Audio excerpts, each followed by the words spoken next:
ಎಷ್ಟು ರಾಜೇಂದ್ರ ಅವ್ರನ್ನ ಕರೆದು ಸನ್ಮಾನ ಮಾಡ್ತಿದ್ರು ಏನೋ ಅವ್ರ ಸಂಸ್ಕೃತದಲ್ಲಿ ಏನಾದ್ರೂ ವಚನಗಳನ್ನ ಬರ್ದಿದ್ರೆ. ಆದರೆ ಯಾವುದೇ ರಾಜನ ಪದವಿಗಾಗಿ, ಯಾವುದೇ ರಾಜನ ಆಸ್ಥಾನದಲ್ಲಿ ಕವಿಗಳಂತೆ ಅವರು ವಚನಗಳನ್ನು ಬರೆಯಲಿಲ್ಲ. ಜನಸಾಮಾನ್ಯರಿಗಾಗಿ, ರೈತರಿಗಾಗಿ, ಶ್ರಮಿಕರಿಗಾಗಿ, ದೋಣಿಯಿಂದ ಹೊಳೆ ದಾಟಿಸುವವರ ಸಲುವಾಗಿ, ಬಟ್ಟೆ ವಾಶ್ ಮಾಡುವವರು, ಬಟ್ಟೆ ಒಗೆಯುವವರ ಸಲುವಾಗಿ, ಕಟ್ಟಿಗೆ ಒಡೆಯುವವರ ಸಲುವಾಗಿ ವಚನಗಳನ್ನೇ ಬರೆದರು ಹೊರತು ರಾಜರಿಗಾಗಿ ಅವರು ವಚನಗಳನ್ನು ಬರೀಲಿಲ್ಲ. ಹೀಗಾಗಿ ಇದು ಸೃಜನಾತ್ಮಕ ಶಕ್ತಿ ಎಲ್ಲಿ ಬಲವತ್ತೆ ಆಗುತ್ತದೆ? ನಮ್ಮ ಅನುಭವ ಶಿಕ್ಷಕರಿದ್ದಾರೆ. ಏನಂದ್ರೆ, ಯಾವ ಮಗು ತನ್ನ ಮಾತೃಭಾಷೆಯಲ್ಲಿ ಕಲಿಯುತ್ತದೆಯಲ್ಲ ಅಲ್ಲಿ ಸೃಜನಾತ್ಮಕ ಶಕ್ತಿ ಬಲಿಯುತವಾಗುತ್ತೆ. ನಾವು ಏನ್ ಮಾಡಿದ್ವಿ?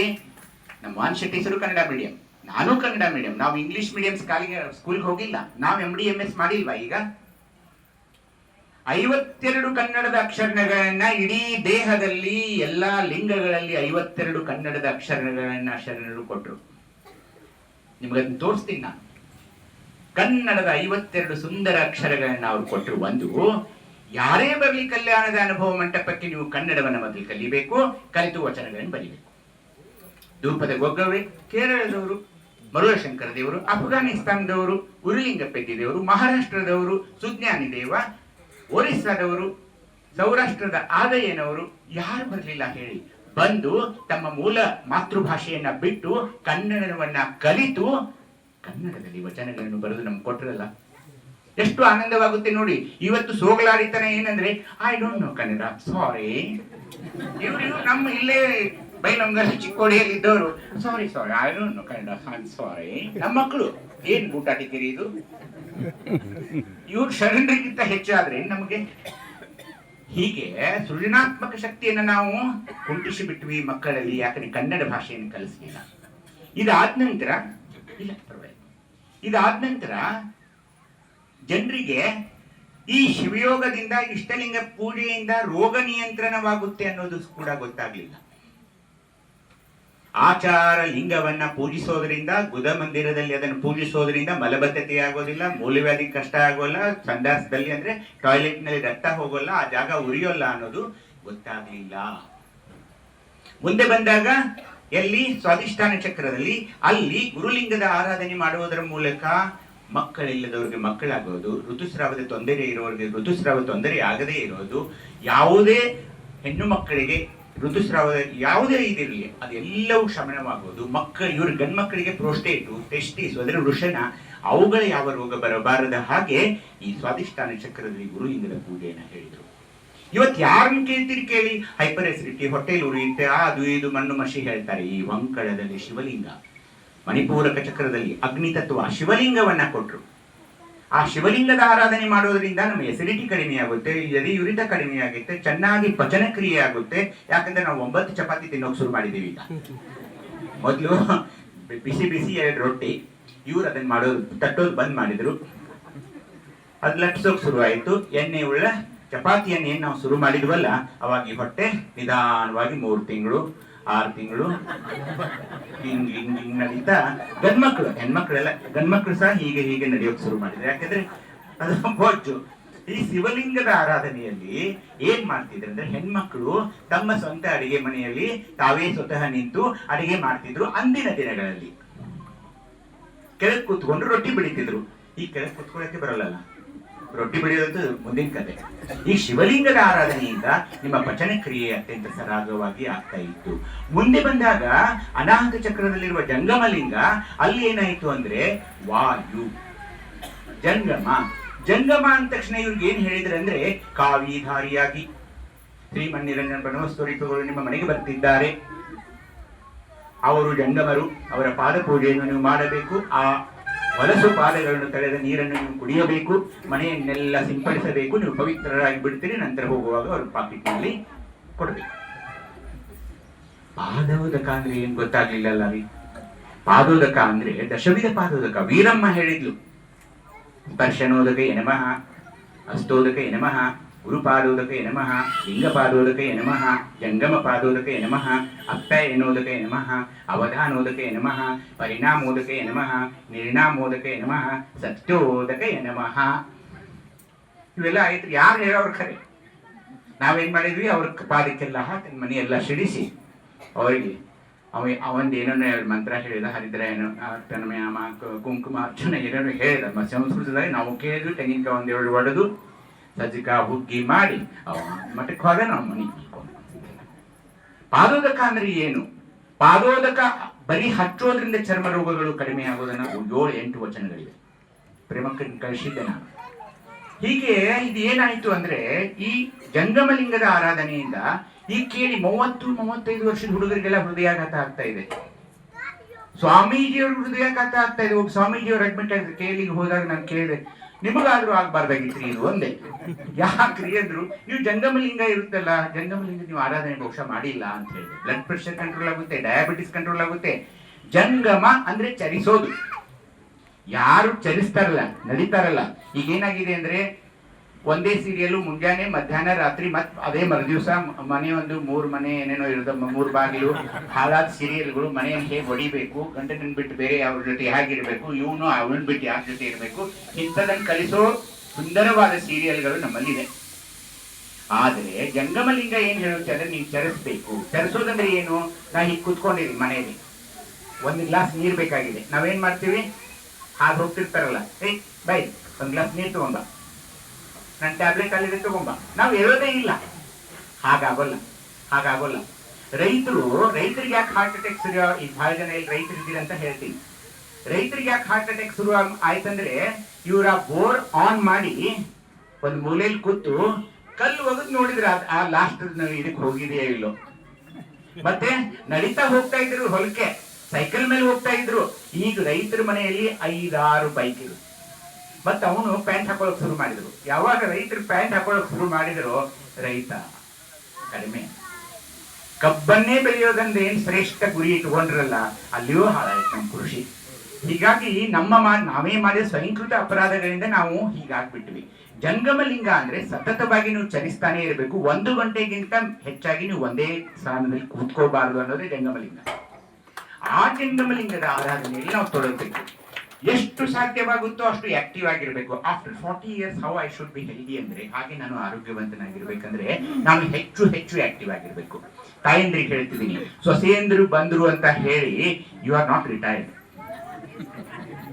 ನೀವು ಇನ್ನೂ ಹೆಚ್ಚು ದುಡಿಬೇಕು. ಅವಾಗ ಇದೇನು ಹುಚ್ಚು ಏನ್ ಹೇಳತ್ತಿದ್ರಿ ಅಂತ ಅನಿಸ್ತದಲ್ಲ. ಸೊಸೆಯಂದ್ರು 4 ಸೊಸೆಯಂದ್ರು ಬಂದ್ರು, ಇವ್ ನನಗೆ ರೊಟ್ಟಿ ನನಗೆ ಮಾಡಂತಾನಂದ್ರೆ ಇವೆಂತ ಡಾಕ್ಟರ್ ನಿಮ್ಗೆ ಸಿಟ್ಟು ಬರ್ಬೋದು. ನೀವು ಆರೋಗ್ಯವಾಗಿರ್ಬೇಕು. ನೀವು ಹೆಚ್ಚು BP ಬರಬಾರ್ದು, ಶುಗರ್ ನಿಮ್ಗೆ ಕಂಟ್ರೋಲ್ ಆಗಿ ನೀವು ಹೆಚ್ಚು ಕೆಲಸ ಮಾಡಬೇಕು. ಅವಳಿಗೆ ನಾಚಿಕೆ ಆಗುವಾಗ ಮಾಡ್ಬೇಕು ನೀವು. ಯಾರಿಗೆ ನಾಚಿಕೆ ಆಗುವಾಗ ಮಾಡ್ಬೇಕು? ಸೊಸೆಯಂದರಿಗೆ. ಏನ್ರಿ ನಮ್ಮ ಅತ್ತಿ 5 ಗಂಟೆಗೆ ಎದ್ದು ಕೆಲಸ ಮಾಡ್ತಾಳ್ರಿ, ಅವಳು ಅನ್ಬೇಕು ನಿಮಗೆ. ಅತ್ತೆಯವ್ರು ನಾ ಇದೀನಿ ಬಿಡ್ರಿ, ನಾನು ಮಾಡ್ತೀನಿ ಬಿಡ್ರಿ ಅಂತ ಅವಳು ಅನ್ಬೇಕು. ನೀವು ಹಾಗೆ ಮಾಡೋಲ್ಲ. ಅತ್ತೆ ಅಂದ್ರೆ ಏನ್ರಿ? ನಾವ್ ಏನಾದ್ರು ಹೇಳಕ್ ಹೋದ್ರೆ ಗಂಡ್ಮಕ್ಳು ನಡು ಏನ್ರಿ ಹೇಳಕ್ ನಿಮಗೇನ್ ಕೇಳಿ ಸುಮ್ಕೊಡ್ರಿ. ಅದಕ್ಕೆ ಇದೆಲ್ಲ ಏನಿದೆ ರೀ, ಶಿವಯೋಗ ಆದ ನಂತರ ಏನಾಗುತ್ತೆ ಪರಿಣಾಮಗಳು ಅನ್ನೋದು ಹೇಳೋಕೆ ನೀವು ಹೇಗಿದ್ದೀರಿ, ಈಗ ಶಿವಯೋಗದ ನಂತರ ನೀವು ಹೇಗೆ ಆಗ್ತೀರಿ ಅನ್ನೋದನ್ನ ಹೇಳೋದಿದ್ದೀನಿ ನಾನು. ಮುಂದೆ ಎಲ್ಲ ರೋಗಗಳು ಹೀಗೆ ಕುತ್ತಿಗೆಗೆ ಬಂದಾಗ ಪ್ರಸಾದ ಲಿಂಗ ಬರುತ್ತೆ, ವಿಶುದ್ಧಿ ಚಕ್ರ, ಪ್ರಸಾದ ಲಿಂಗ, ಇಲ್ಲಿ ಥೈರಾಯ್ಡ್, ಕುತ್ತಿಗೆ. ಈಗ ಪಟ್ಟ ಹಾಕೊಂಡಿರ್ತಾರೆ ನೋಡಿ, ಹಿಂಗೊಬ್ಬರು ನೋಡಿದ್ರೆ ಬಹಳ ಜನ ಕಟ್ಕೊಂಡಿರ್ತಾರೆ ಪಾಪ. ಅದು ಪ್ರಸಾದ ಲಿಂಗ ಪೂಜೆ ಆಗಿಲ್ಲ, ತಿಳಿತು? ಯಾರು ನೋಡಿ ಇಷ್ಟು ಲಿಂಗ ಪೂಜೆ ಯಾರು ಮಾಡ್ಕೋತಾರಲ್ಲ ಅವ್ರು ಇನ್ ಯಾರು ಕಟ್ಕೊಳ್ಳೋದಿಲ್ಲ, ಹಾಕೋತಾರಲ್ಲ ಅದು. ಹಾಗೇನೆ ಮಹಾಲಿಂಗ ಬಂದ ನಂತರ ಈ ಕಣ್ಣಿನ ದೃಷ್ಟಿ. ದಿನಾಲು ಇಷ್ಟಲಿಂಗವನ್ನ ನೋಡಿ ನನಗೆ ಮಂಗಳೂರಲ್ಲಿ ಹೋದ ವರ್ಷ ಹೋದಾಗ ಹೇಳಿದ್ರು ಡಾಕ್ಟರ್, ಸುಮ್ಮನೆ ಕಣ್ಣು ವಹಿಸ್ತಾ ಅಂತ ನಮ್ಮ ಕ್ಲಾಸ್ಮೇಟ್ ಅವನು ಹೋಗಿ ತೋರಿಸಿದೆ, ನಿನಗೆ ಕೆಟ್ರಾಕ್ ಬಂದಿದೆ, ಆಪರೇಷನ್ ಮಾಡ್ಕೊಂಡ ಹೋಗಂದೆ ನಾನು. ಮಹಾಲಿಂಗ ಪೂಜೆ ಮಾಡಿದೆ, ಅಲ್ಲಿ ಕೆಟ್ರಾಕ್ ಇಲ್ಲ ಏನು. ಅದಕ್ಕೆ ಇವೆಲ್ಲ ಅಂದ್ರೆ ಬರೀ ಜಾಗಗಳಷ್ಟೇ ಅಲ್ಲ, ಪ್ರತಿ ಜೀವಕೋಶದಲ್ಲಿ ಅವರು ಲಿಂಗಗಳನ್ನ ಪ್ರತಿಷ್ಠಾಪನೆ ಮಾಡ್ತಾ ಹೋದ್ರು. ಹೀಗಾಗಿ ರೋಗ ನಿಯಂತ್ರಣ ಆಗುತ್ತೆ ರೀ ಇಷ್ಟಲಿಂಗ ಪೂಜೆಯಲ್ಲಿ. ಇದನ್ನ ನೀವು ನಂಬಬೇಕು. ಹೇಗೆ ನಂಬಬೇಕಂದ್ರೆ ನೀವು ಅದನ್ನ ಮಾಡ್ಕೊಳ್ಬೇಕು. ಏನ್ ಮಾಡ್ಕೊಳ್ಬೇಕು? ಇಷ್ಟಲಿಂಗ ಪೂಜೆಯನ್ನು ಮಾಡ್ಕೊಳ್ಬೇಕು. ಮಾಡ್ಕೊಳ್ಳೋದಿದ್ರೆ ಏನ್ ಮಾಡಕ್ಕಾಗುತ್ತೆ? ಸಮಯ ಇಲ್ಲ. ಯಾರಿಗೆ ಕೇಳ್ರಿ, ಸಮಯ ಇಲ್ಲ. ಅದ್ ತಿಕ್ಕೋದೊಂದು ಕಲ್ಸದ ಇಲ್ರಿ. ಏನ್ ತಿಕ್ಕೋದು? ಮೊಬೈಲ್ ತಿಕ್ಕೋದು, ರೀಲ್ಸ್, ಫೇಸ್ಬುಕ್, ಇನ್ಸ್ಟಾಗ್ರಾಮ್, ಏನ್ 1-2 ಯಾರೋ ಏನೋ ಮಾಡಿದ್ ನಾನ್ ನೋಡಿ ಅದಕ್ಕೆ ಕಮೆಂಟ್ ಮಾಡ್ಬೇಕು, ನಾನು ಲೈಕ್ ಮಾಡ್ಬೇಕು. ಏನ್ ಬಂತು? ಹೀಗಾಗಿ ಇಲ್ಲಿ ಆಚಾರ, ಅನುಭವ, ಅರಿವುಗಳ ಸಂಬಂಧ ಸಂಗಮ ಮಾಡ್ತಾರೆ. ಏನ ಆಚಾರವನ್ನು ಹೇಳಿದ್ರು? ಆಚಾರವನ್ನು ಹೇಳಿದ್ರು? ಪಂಚಾಚಾರಗಳನ್ನು ಹೇಳಿದ್ರು. ಯಾವ ಪ್ರೀತಿ ಎಲ್ಲ ಪ್ರೀತಿ ಹೋದ್ಲೇನಕ್ಕೆ ಪಂಚಾಚಾರಗಳ ಬಗ್ಗೆ ಹೇಳಿದ್ರು. ಯಾರು ಪಂಚಾಚಾರಗಳ ಬಗ್ಗೆ ಯಾರಾದ್ರೂ ಹೇಳ್ತೀರಿ? ಪ್ರೇಮಕ್ಕನ ಸದಸ್ಯರು ಇರ್ಬೇಕಲ್ಲ. 5 ಪಂಚಾಚಾರಗಳು ಯಾರಾದ್ರೂ ಹೇಳಿರಲ್ಲ? ಲಿಂಗಾಚಾರ, ಸದಾಚಾರ, ಭ್ರಷ್ಟಾಚಾರ, ಇವು ಹೇಳ್ಬೇಕಾದ್ರೆ ಒಂದೊಂದು ದಿವಸ ಬೇಕು. ಆದ್ರೆ ನಾವು ಏನ್ ಮಾಡಿದೀವಿ ನಮ್ಗೆ ಗೊತ್ತಿಲ್ಲ. ಅವನ್ನೆಲ್ಲ ಅರ್ಥ ಮಾಡ್ಕೊಳ್ಬೇಕು. ಭಕ್ತ ಸ್ಥಳದಲ್ಲಿ ಆಚಾರಗಳನ್ನ ನಾವು ಕಲಿಬೇಕು. 2ನೇ ಸ್ಥಳಕ್ಕೆ ಹೋದಾಗ ನೀವು ಅಲ್ಲಿ ಗುರುಲಿಂಗ ಬರ್ತಾನೆ, ಗುರು ಹೇಳ್ತಾನೆ, ಗುರು ಇದನ್ನ ಹೇಗೆ ಶಿವಯೋಗದಲ್ಲಿ ನೀವು ಮುಂದುವರಿಬೇಕು. ಅದಕ್ಕೆ ಈ ಸ್ವಾಮೀಜಿಯವರ ಒಂದು ಸಮಾಜದಲ್ಲಿ ಗುರು ಅಂತ ನಾವು ಅವ್ರನ್ನ ಪರಿಗಣಿಸಿದ್ವಿ. ಗುರು ಅಂದ್ರೆ ಏನಂದ್ರೆ ಹರ ತನ್ನ ನಿಜ ಸ್ವರೂಪವನ್ನ ತೋರಿಸಲಿಕ್ಕೆ ಗುರುವಾಗಿ ಬಂದ ಅಂತ ಚನ್ನಬಸವಣ್ಣವ್ರು ಹೇಳ್ತಾರೆ. ಇದನ್ನ ಅವರು ಅರ್ಥ ಮಾಡಿಕೊಳ್ಳಬೇಕಾಗಿತ್ತು. ಸ್ವಾಮೀಜಿಯವರು ಹರ ತನ್ನ ನಿಜ ಸ್ವರೂಪ ತೋರಿಸಲು ಗುರುವಾಗಿ ಬಂದ ಅಂದಾಗ ತಾನು ದೇವರ ಸ್ವರೂಪ ಅಂತ ಜಗದ್ಗುರುಗಳು ಅರ್ಥ ಮಾಡಿಕೊಳ್ಳಬೇಕಾಗಿತ್ತು. ಅವರು ಬಿಟ್ಟು ನೀವು ದಿನನಿತ್ಯ ಪತ್ರಿಕೆಯಲ್ಲಿ ಓದ್ತಾ ಇದ್ದೀರಿ, ಏನೇನಾಗ್ತಾ ಇದೆ, ಏನೇನ್ ನಡೀತಾ ಇದೆ. ಹೀಗಾಗಿ ಶಕ್ತಿ ಬೇಕಾಗಿತ್ತವರಿಗೆ ಅವರು ಆಗಲಿಲ್ಲ. ಹೀಗೆ ಅರಿವು, ಆಚಾರ, ಅನುಭವ ಇವೆಲ್ಲದರ ಸಂಗಮ ಅಲ್ಲಿರುತ್ತೆ. ಸಂಗಮ ಒಂದೇ ವಚನವನ್ನ ತಗೊಳ್ಳಿ. ನಾನು ಹುಟ್ಟಿ ಬಂದ ತಕ್ಷಣ ಸಂಸಾರ ಹುಟ್ಟಿತ್ತು, ಸಂಸಾರ ಬಂದ ನಂತರ ಆಶೆ ಹುಟ್ಟಿತ್ತು, ಆಶೆ ಹುಟ್ಟಿದಲ್ಲಿ ಅಜ್ಞಾನ ಹುಟ್ಟಿತ್ತು. ಏನ್ ಹೇಳ್ತಾರೆ ತಾಯಿ? ಹೇಗೆ ಪ್ರತಿಯೊಂದು ವಚನ ಹೀಗೆ ಹೋಗುತ್ತೆ. ಹೀಗಾಗಿ ಇಡೀ ಸಿಸ್ಟಮ್, ಇಡೀ ವಚನ ಸಾಹಿತ್ಯ ಅಂದ್ರೆ ಶರಣರ ಶಿವಯೋಗ ಇದು ಎನಾಟಮಿ ಆಗಿದೆ, ಶರೀರ ರಚನಾ ಶಾಸ್ತ್ರವನ್ನ ಹೇಳ್ತಾ ಹೋಗ್ತಾ ಇದೆ. ಈ ಪುಸ್ತಕ ನೋಡಿ, ಈ ಪುಸ್ತಕದಲ್ಲಿ ಶರಣರ ಶಿವಯೋಗ ಅಂತ ಪುಸ್ತಕ 1400 ಪುಟಗಳ ಪುಸ್ತಕ. ಇಲ್ಲಿ ನೋಡಿ, ಇದು ಕೆಳಗಡೆ ಇಲ್ಲಿ ಆಚಾರಲಿಂಗ, ಗುರುಲಿಂಗ, ಶಿವಲಿಂಗ, ಜಂಗಮಲಿಂಗ, ಪ್ರಸಾದಲಿಂಗ, ಮಹಾಲಿಂಗ, ಇಲ್ಲಿ ನಿಷ್ಕಲಲಿಂಗ, ನಿಶೂನ್ಯಲಿಂಗ, ನಿರಂಜನಲಿಂಗ, ಹಾಗೇನೆ ಅನುಲಿಂಗ. ಒಟ್ಟು 10 ಲಿಂಗಗಳನ್ನ ಇಡೀ ದೇಹದಲ್ಲಿ ನಿಮಗೆ ಕೊಟ್ಟಾಗ ಇದೇ ಲಿಂಗಾಂಗ ಸಾಮರಸ್ಯ. ಅಂಗದಲ್ಲಿ ಲಿಂಗಗಳನ್ನ ಕೊಡ್ತಾ ಹೋಗ್ತಾರೆ. ಆ ಲಿಂಗಗಳನ್ನ ಪೂಜಿಸಿ ಪೂಜಿಸಿ ಪೂಜಿಸಿ ನೀನೇ ಲಿಂಗವಾಗ್ತೀಯಲ್ಲ, ಅದೇ ಲಿಂಗವಂತ ಧರ್ಮ. ಇಡೀ ಜಗತ್ತಿನಲ್ಲಿ ನನ್ನನ್ನು ನಾನೇ ಪೂಜಿಸಿಕೊಳ್ಳುವ ಯಾವುದಾದ್ರೂ ಧರ್ಮ ಇದ್ರೆ ಅದು ಲಿಂಗವಂತ ಧರ್ಮ. ಅದಕ್ಕೆ ಯಾರಾದ್ರೂ ಮನೆಗೆ ಬಂದಾಗ ಅಪ್ಪನ್ ಕರಿಯೋ ಅಂತ ಹೇಳಿದಾಗ ಏನಂತಾರೆ? ಅವರು ಪೂಜೆಯನ್ನ ಮಾಡ್ಕೊಳ್ತಿದ್ದಾರೆ ಅಂತಾರೆ. ಬೇರೆ ಧರ್ಮದಲ್ಲಿ ಪೂಜೆ ಮಾಡ್ತಿದ್ದಾರೆ ಅಂತಾರೆ. ಪೂಜೆಯನ್ನು ಮಾಡ್ಕೊಳ್ತಿದ್ದಾರೆ ಅಂದ್ರೆ ಯಾರ ಪೂಜೆ? ನನ್ನ ಪೂಜೆ ನಾನೇ ಮಾಡ್ಕೊಳ್ಳೋದೇ ಲಿಂಗವಂತ ಧರ್ಮದ ಲಕ್ಷಣ. ಅದಕ್ಕೆ ಲಿಂಗಾಯತ, ಲಿಂಗ ಸನ್ನಿಹಿತ, ಲಿಂಗ ಆಯತ, ಲಿಂಗವಂತ ಇದೆಲ್ಲ ಶಬ್ದಗಳು ಯಾಕೆ ಬಂದ್ವು ಅಂದ್ರೆ ನೀನು ಲಿಂಗವಾಗ್ಬೇಕಿಲ್ಲಿ, ನೀನು ಲಿಂಗವಾಗ್ಬೇಕಿಲ್ಲಿ. ಅದೇ ಹರ ಏನಾಗ್ಬೇಕು? ಆ ಭಕ್ತ ಹರ ಆಗ್ಬೇಕು. ಅದು ಅಲ್ಲದೆ ಭಕ್ತನೇ ಶ್ರೇಷ್ಠ ಇಲ್ಲಿ. ನೀ ದೇವನೋ ನಾ ದೇವನೋ, ಎನಗೆ ನೀನೇ ಗತಿ, ನಿನಗೆ ನಾನೇ ಗತಿ, ಎನ್ನೊಳಗೆ ನಿನ್ನ ಪ್ರವೇಶ, ನಿನ್ನೊಳಗೆ ನನ್ನ ಪ್ರವೇಶ. ಇವೆಲ್ಲ ವಾಕ್ಯಗಳು ಏನ್ ಹೇಳ್ತಾ ಇವೆ ಅಂದ್ರೆ ದೇವರು ಬೇರೆಯಲ್ಲ, ನಾನು ಬೇರೆಯಲ್ಲ. ಇದಕ್ಕೆ ಒಂದೇ ಒಂದು ಪ್ರಯೋಗ ಅಂದ್ರೆ ಇಷ್ಟಲಿಂಗ ಪೂಜೆ. ಇಷ್ಟಲಿಂಗವನ್ನು ಬಿಟ್ಟು ನನ್ನೊಳಗೆ ಪ್ರಾಣಲಿಂಗ ಇದೆ ರೀ, ನನ್ನೊಳಗೆ ಭಾವಲಿಂಗ ಇದೆ, ಅದಕ್ಕೆ ಇಷ್ಟಲಿಂಗ ಬೇಡ ಅಂದ್ರೆ ಅದೆಲ್ಲ ಇಲ್ಲ. ಹಾಗಾಗೋಲ್ಲ. ಮಲ್ಲೂರಿಗೆ ಬರ್ಬೇಕಾದ್ರೆ ನಾನು ಬೈಲೊಂಗಲ್ ಹಾಯನೇ ಬರ್ಬೇಕು, ಇಲ್ಲ ಸುತ್ತು ಬಳಸಿ ಎಲ್ಲ ಇದೆ ಸೌದತ್ತಿ ಗಿವದತ್ತಿ ಹುಚ್ಚದ ತರ ಬರ್ಬೇಕಾಗುತ್ತೆ. ಹಾಗಾಗೋಲ್ಲ. ಇಷ್ಟಲಿಂಗ ಪೂಜೆ ಇಲ್ಲದೆ ಇದೆಲ್ಲ ನಾನು ಮಾಡ್ಕೊಳ್ತೀನಿ ಅಂದ್ರೆ ತುಂಬಾ ತಪ್ಪಾಗುತ್ತೆ. ಹೀಗಾಗಿ 3 ಭಾಗಗಳನ್ನ ನಾನು ಮಾಡ್ಕೊಂಡೆ ಈ ಪುಸ್ತಕವನ್ನ. ಒಂದನೆಯದು ಶರಣರ ಶಿವಯೋಗದ ಅಭ್ಯಸನ ಮಾಡಬೇಕು, ಹೇಗೆ ಅವ್ರು ಮಾಡ್ಕೊಂಡಿರ್ಬೋದು ಅಂತ. ಮುಂದೆ ಅಂಗದಿಂದ ಲಿಂಗದಂತ ಅಂತ ಈಗ ಅನುಭವದಲ್ಲಿ ಇದು ನಡೀತಾ ಇದೆ, ನಾಳೆನು ಇದೇ ಇದೆ. ಅಂಗವನ್ನ ಹೇಗೆ ಲಿಂಗ ಮಾಡಿಕೊಳ್ಳಬೇಕು ಅದು ಭಾಗ 2ರಲ್ಲಿ. ಭಾಗ 3ರಲ್ಲಿ ಶಿವಯೋಗ ಪ್ರಯೋಗ. ನೋಡಿ, ನಿಮ್ಗೆ ಆಶ್ಚರ್ಯವಾಗಬಹುದು, ಇದುವರೆಗೆ ನಮ್ಮ ಅನುಭವಿ ಶರಣರಿದ್ದಾರೆ, ಸಂಗೊಳ್ಳಿ ಶರಣರಿದ್ದಾರೆ, ಇದುವರೆಗೆ ಲಿಂಗವಂತರು ಹೇಗೆ ಇಷ್ಟಲಿಂಗ ಪೂಜೆಯನ್ನು ಮಾಡಿಕೊಳ್ಳಬೇಕು ಅನ್ನೋದನ್ನೇ ನಮ್ಗೆ ಯಾರು ಹೇಳಲಿಲ್ಲ. ಹೇಗೆ ಕುತ್ಕೋಬೇಕು, ಏನೇನ್ ಪರಿಕರಗಳು ಬೇಕು, ಅದನ್ನೇನ್ ಮಾಡಿದ್ರು, ನಮ್ಮವ್ರು ರೀಲ್ಸ್ ನೋಡಿದ್ರು, ಅದ್ ನೋಡಿದ್ರು, ಪಂಚಾಚಾರ್ಯರು ದೊಡ್ಡ ದೊಡ್ಡ ಮಹಾಸ್ವಾಮಿಗಳು ಅದರ ಮೇಲೆ ಒಂದು ಟನ್ಗಟ್ಲೆ ಹೂ ಏರಿಸಿ ಏನ್ ಮಾಡ್ಕೊಳ್ತಿದ್ರಲ್ಲ, ಅದನ್ನೇ ಇವರು ಮಂದಿ ಹಿತ್ತಲ ಹೂವಿನ ಗಿಡಗಳ ಹೂವನ್ನೆಲ್ಲ ತುಡುಗು ಮಾಡಿ ಬೆಳಿಗ್ಗೆ ಅವರು ಹೇಳೋಕ್ಕಿಂತ ಮುಂಚೆ ಹೋಗಿ ಆ ಹೂವನ್ನೆಲ್ಲ ಹರ್ಕೊಂಡು ಬಂದು ಲಿಂಗದ ಮೇಲೆ ಹಾಕಿ ಅವರ ಭಕ್ತಿಯನ್ನ ಕಸಿದುಕೊಂಡು ತಮ್ಮ ಲಿಂಗವನ್ನ ಆ ಹೂವಿನಲ್ಲಿ ಮುಚ್ಚಿಟ್ಟು ಹೂವುಗಳನ್ನು ನೋಡಿದರೆ ಹೊರತು ಲಿಂಗವನ್ನು ನೋಡಲಿಲ್ಲ.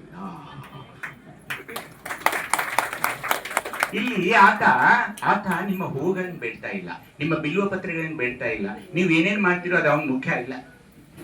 ನೀವು ಎಷ್ಟು ಸಮರ್ಪಣೆಯಿಂದ ಒಳಗೆ ಹೋಗ್ತಾ ಇದ್ದೀರಿ.